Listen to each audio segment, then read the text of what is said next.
చూడకూడదు. కొన్ని మనకి నియమాలు ఉన్నాయి, సంప్రదాయాలు, శాస్త్రాలు. ప్రొద్దున్నే ప్రథమ దర్శనం, కదలీ దర్శనం చేయకూడదు. గుర్తుపెట్టుకోండి. కదలి అంటే ఏమిటి? అరటి చెట్టు. ఎందుకు అంటే మాతృహ అని పేరు కదలికి. ఎప్పుడైనా చూసే ఉంటారు మీరు. అరటి చెట్టు వస్తూనే దాని పక్కన పిలక వస్తుంది.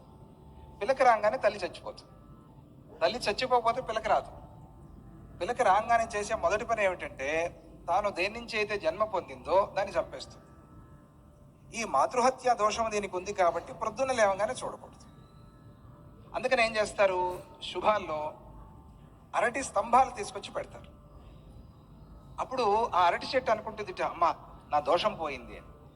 కాబట్టి మనం అరటి స్తంభంగా పెట్టి ఉంటే అరటి చెట్టుని చూడకూడదు. కొన్ని మనకి నియమాలు, చెట్టుని చూడకూడదు. కొన్ని మనకి నీళ్ళు లేవగానే అరటి చెట్టుని చూడకూడదు. కొన్ని మనకి నియమాలు ఉన్నాయి, సంప్రదాయాలు, శాస్త్రాలు.